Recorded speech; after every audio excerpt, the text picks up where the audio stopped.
ब्राह्मणाचा कुष्ठपरिहार. एक कुष्ठी व्याधिशमनार्थ गाणगापुरास बहुत दिवस सेवा करीत राहिला. त्यास अक्कलकोटास जाण्याविषयी दृष्टांत झाला. अक्कलकोटास जाऊन बहुत दिवस श्री स्वामीची सेवा केली. कुष्ठाने अत्यंत त्रस्त झाला असल्याने एके दिवशी श्री स्वामीची त्याने प्रार्थना केली, महाराज, आता आपणास दुःख सहन होत नाही. मरणप्राप्ती झाल्यास व्यथेपासून मुक्त होईल. सद्हृदय स्वामी महाराजास त्याची कीव आली. समर्थांनी त्यास आज्ञा केली की विष्ठा घेऊन अंगास लाव. आज्ञाप्रमाणे म्हणून व्यथिष्ट साष्टांग नमस्कार करून उठला व औषध मिळवण्याच्या खटपटीस लागला. त्याने विचार केला की विष्ठाच अंगास लावायची तर दुसऱ्याची कशाला आणावी, असे मनात आणून श्री स्वामी समर्थांची विष्ठा घेऊन त्याने सर्वांगास त्याचा लेप केला. काही वेळेने अंग धुवून टाकले. याप्रमाणे 4 दिवसातच अंगास क्षते होती त्यास खपली धरून ती साफ बरी झाली. कुष्ठाचे शरीर दिव्य होऊन काही दिवस अक्कलकोटास राहून श्रीची आज्ञा घेऊन तो आपल्या घरी गेला आणि समर्थांची सेवा करीत राहिला. वाईकर ब्राह्मणाची गोष्ट. श्री क्षेत्र वाई येथील एक ब्राह्मण गाणगापुरास सेवा करण्यास राहिला होता. अक्कलकोटचे श्री स्वामी समर्थ ची कीर्ती ऐकून तो श्रीचे दर्शनास आला. श्री स्वामीची लीला पाहून त्यास परम आल्हाद वाटला. एके दिवशी ब्राह्मण श्री स्वामी सानिध्यात बसला असता श्री स्वामीस त्याने आपणास एकाने फसवल्याबद्दल हकीकत सांगितली. ती अशी. ब्राह्मण म्हणाला, काही दिवसापूर्वी वाईस एक अनुष्ठानी बुवा आला. अनुष्ठानाची समाप्ती करून श्री दत्तप्रित्यार्थ ब्राह्मण भोजन घालण्याचा त्याने बेत केला. त्याजवळ पैसे नव्हते. आपणाजवळून त्याने समाराधनेबद्दल 25 रुपये घेतली. आपली हुंडी 1-2 दिवसात येणार आहे, आल्यावर रुपयाची फेड करीन, असे तो म्हणाला. दुसरे दिवशी समाराधना वगैरे यथासांग झाल्यावर रात्री ब्राह्मणाने पोबारा केला. माझे गरिबाचे रुपये बुडविले. ब्राह्मण आणखी म्हणाला, महाराज, मी आपल्या नावावर रुपये दिले, त्याची अशी व्यवस्था व्हावी काय? महाराजांनी उत्तर दिले नाही. पण दर्शनाकरता पुष्कळ लोकांची तिथे गर्दी जमली होती. त्यापैकी एक गृहस्थाकडे बोट दाखवले. महाराज काय दाखवतात ते पाहण्यास ब्राह्मण मागे वळून पाहू लागला. तो काय विलक्षण चमत्कार झाला पहा. ज्या ब्राह्मणाने त्याला फसवले तोच ब्राह्मण त्यांच्या मागे उभा होता. आपणास फसवणारा ब्राह्मण ओळखून वाईकराने त्याचा पदर धरला. दोघांची बाचाबाच होऊ लागली. शेवटी ब्राह्मणाने आपली लबाडी कबूल केली. त्याचे जवळ रोख पैसा नव्हता. मग गोविंदराव टोळ व दुसरे गृहस्थ मध्ये पडून दोघांची समजूत काढली. ब्राह्मणाजवळ सकला जातीची मोठी टोपी, गुरुचरित्राची पोथी व नाशिकचा तांब्या पेला वगैरे जिन्सा होत्या. त्या वाईकर ब्राह्मणास देऊन त्यांची समजूत केली. नंतर वाईकराने महाराजांची अशी प्रार्थना केली की आपल्या कृपेने रुपये माझे मजला मिळाले, त्याचे काय करायचे याबद्दल आज्ञा व्हावी. महाराजांनी उत्तर दिले की आम्हास ठाऊक नाही, आल्या वाटेने जा. ब्राह्मण निघून गेला. ब्राह्मणाचा पोटशूळ गेला. कर्नाटकातील एक श्रीधर नावाचा ब्राह्मण पोटशूळाने व्याधिग्रस्त होऊन गाणगापुरात सेवेकरिता राहिला होता. काही दिवस गेल्यावर एके रात्री यतिरूप धरून दत्तांनी ब्राह्मणास स्वप्नात दर्शन देऊन आज्ञा केली की श्रीपुरीचे पानाचा रस काढून त्यात सुंठ व सैंधव घालून भक्षण कर, त्याने म्हणजे पोटशूळ शांत होईल. श्रीधर सकाळी जागा झाला व रात्रीच्या स्वप्नीची त्यास आठवण झाली. परंतु श्रीपुरी कोणत्या झाडास म्हणतात हे त्या ब्राह्मणास कळेना. वैद्य व दुसरे अनुभवशीर गृहस्थास श्रीपुरीचे झाड बद्दल त्याने विचारले, पण कोणी सांगेना. ब्राह्मण संचित होऊन दुसरे दिवशी रात्री देवळात निजला असता त्या स्त्रीने पुन्हा दृष्टांत दिला. अक्कलकोटात श्री परमहंस स्वामी आहेत, ते तुला श्रीपुरीचे झाड दाखवतील. सकाळी उठून श्रीधराने अक्कलकोटचा रस्ता धरला. दुसरे दिवशी अक्कलकोटात जाऊन पोहोचला. नवे विहिरीजवळ मारुतीचे ओट्यावर श्री समर्थांची स्वारी बसली होती. श्रीच्या पायावर डोके ठेवून हात जोडून श्रीधर महाराजापुढे उभे राहिला. त्यांच्या तोंडाकडे पाहून महाराज म्हणाले, अरे, निंबाच्या झाडास श्रीपुरी म्हणतात. त्याचा रस काढून त्यात सुंठ व सैंधव घालून मिश्रण करून 3 दिवस घे, म्हणजे तुझी व्याधी जाईल. ब्राह्मणास आनंद होऊन आज्ञेप्रमाणे औषध घेतल्यावर 8 दिवसांनी तो ब्राह्मण अगदी बरा होऊन आपले गावी गेला. महाराजांचे रूपवर्णन. राजश्री चिंतोपंत आप्पाटोळ यांचे चिरंजीव गोविंदराव हे दत्तोपासक असून त्यास ब्रह्मसंबंधाची बाधा होती. ती दूर केल्याबद्दल पुढे गोष्ट येईलच. अक्कलकोटास ते सेवा करीत असता समर्थांची स्वारी एके दिवशी त्यांचे बिराड जोशीबुवांचे वाड्यात अकस्मात आले. सकाळची वेळ असून गोविंदराव पूजा करीत बसले होते. गोविंदरावांनी महाराजास बसण्यास पाठ मांडला व त्यांची गाणगापुरास पादुका करून आणल्या होत्या त्या समर्थांच्या पायास लावून समर्थांच्या चरणावर गंधपुष्पे वाहून पूजन केले व प्रार्थना केली. अक्षयी आपल्या चरणाचे ध्यान हृदयात राहावे, विसर पडू नये. प्रार्थना ऐकून महाराजांनी मान डोलावली. पुन्हा गोविंदरावांनी प्रश्न केला की महाराज, आपण गाणगापुरास संगमावर असता काय? महाराज म्हणाले, होय, आम्ही तेथे असतो, असे सांगून महाराज उठून गेले. त्याच रात्री गोविंदरावास स्वप्नात असा दृष्टांत झाला की श्री क्षेत्र गाणगापूर येथील गावातील देवालयात श्री दत्तात्रेय नरसिंह सरस्वतीच्या पादुका आहेत. त्या देवाऱ्यात श्री स्वामी बसले आहेत व चरणी निजपादुका घातल्या आहेत. पुजारी मंडळी जवळ बसली आहेत. गोविंदरावांनी त्यास स्वप्नात विचारले की देवाऱ्यात कोण बसले आहेत? पुजारी म्हणाले, अक्कलकोटचे स्वामी बसले आहेत. इतके स्वप्न पाहून गोविंदराव जागे झाले. श्री स्वामी दत्तावतार आहेत याची त्यांना खात्री झाली. महाराजांचे निस्सीम भक्तापैकी ते एक भक्त होते.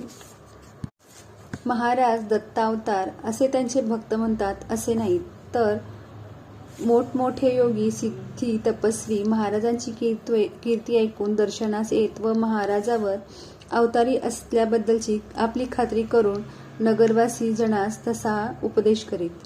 आळंदीचे नरसिंह सरस्वती स्वामी व यशवंतराव महाराज देव मामलेदार हे साधूही महाराजास अवतारी मानित असत. फार तर काय, पण मूर्तीपूजननिषेधाक ब्रह्मवेत्ते, वेदोक्त प्रकाशाचे करते जे विष्णुबुवा ब्रह्मचारी, स्वतः मोठे वक्ते, वेदांती व विद्वान होते, ज्यांनी त्यांचा वेदोभक्त धर्मप्रकाश ग्रंथ वाचला असेल त्यास माहिती असेलच की ज्ञानोबा, चांगदेव, नामदेव इत्यादी भक्तांनी जे चमत्कार केले त्यास बुवांनी नावे ठेवून हे चमत्कार खरे नसावेत म्हणून टीका केली आहे. अशा मार्मिक विद्वानाकडून महाराजास अवतारी असा किताब मिळाला आहे. याहून जास्त पुरावा तो कोणता पाहिजे? श्री स्वामी महाराजांचा जन्म कोठे झाला, ते लहानाचे मोठे कोठे झाले, याची मातापितरे कोण होती, जात कोण, देश कोण, त्यांची दीक्षा कुठे घेतली, यांनी एकही गोष्टीचा पत्ता लागला नाही. त्यांनी संन्यास कुठे व केव्हा घेतला त्याचाही पत्ता लागला नाही. ते संन्यासी होते आणि केव्हा केव्हा वेदातील किंवा पुराणातील वाक्ये म्हणत. यावरून ते ब्राह्मण असावे असे अनुमान होते. ते ब्राह्मण शूद्र यवनाकडेही भोजन करीत.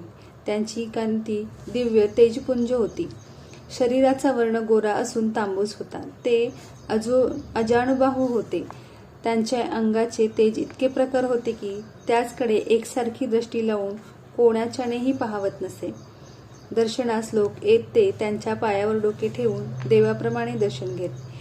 एखाद्या पायावर डोके ठेवून लागला म्हणजे एखाद्या वेळेस मोठा चमत्कार होईल.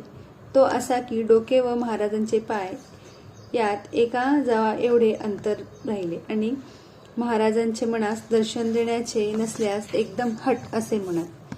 त्याबरोबर दर्शन घेणारा घाबरून उलथापालथा मागल्यामागे पळून जाईल.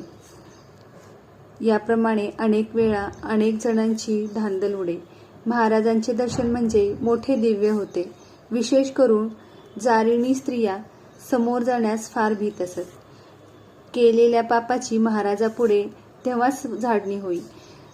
गल प्रतिदिन होऊन जारिणीचे व जारीचे नाव महाराज प्रकट करीत. एक वेळ एक थोर घराण्यातील पुत्र मागून घेणारी बाई महाराजाजवळ आली. बरोबर दासदासी सेवकास पुष्कळ होते. त्यांनी पुत्र व्हावा म्हणून श्रीची प्रार्थना केली. महाराजांनी उत्तर दिले, अगे मज जवळ कशाचा पुत्र? तो तुझा यार बसला आहे, तो तुला मुलगा देईल. सदर गृहस्थाचा व बाईचा फंद असल्याने मग कळून आले.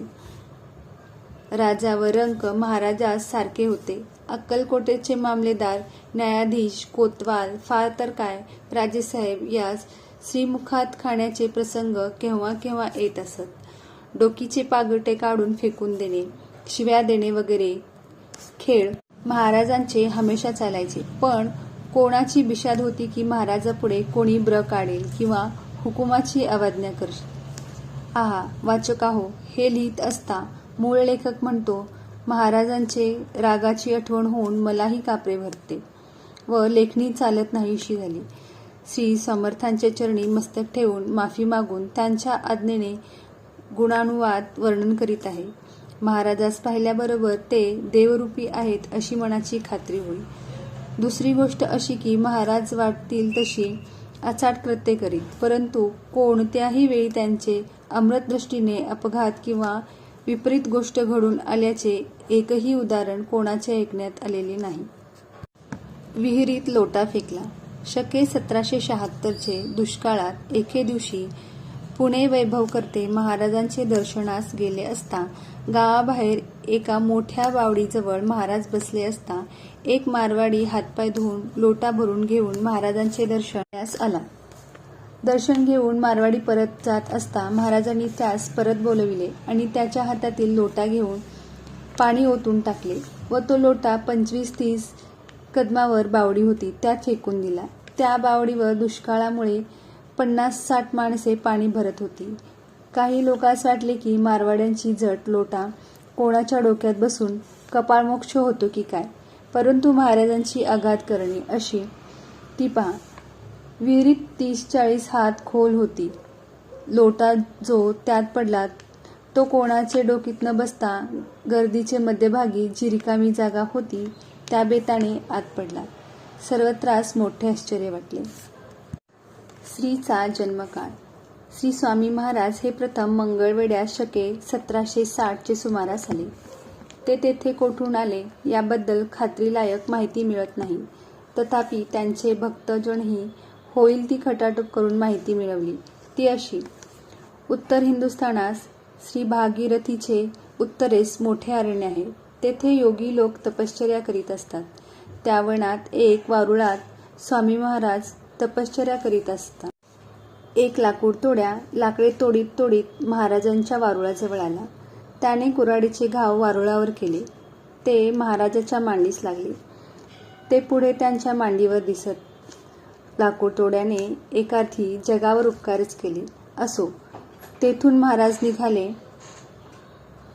ते काशी क्षेत्री जाऊन पूर्वदेशी प्रकट झाले. पुढे महाराज गंगा संगमी जाऊन काही दिवस राहिले. नंतर यतिराज देवलग्रामास जाऊन तिथे त्याने आपल्या पादुका स्थापन केल्या. ब्रह्महत्यादी पातके पादुकांचे दर्शनी नाहीसे होतात असा त्या स्थानाचा महिमा आहे.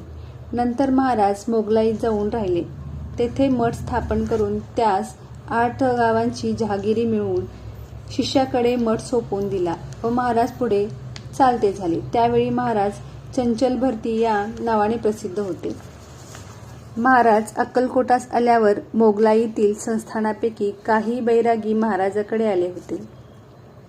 त्या मठासंबंधी काही लढथड पडल्यामुळे मूळ संपादक जे स्वामी महाराज अथवा चंचल भरती त्यांची सही आणावी म्हणजे संस्थानाचे कामाचा निकाल करू असे सरकारांचे म्हणणे होते. परंतु महाराजांनी त्यास सही दिली नाही. पुढे महाराज रामेश्वरास गेले. तिथून उडपी क्षेत्रास जाऊन पंढरपुरास आले. नंतर मंगळवेढी गावी महाराज प्रसिद्धीस आले. महाराजांचे वय 400 ते 500 वर्षांचे होते असे लोक सांगतात, पण त्यांच्या वयासंबंधी खात्रीलायक माहिती मिळालेली नाही. ते फार जुनाट पुरुष होते हे मात्र प्रत्येकजण कबूल करीत.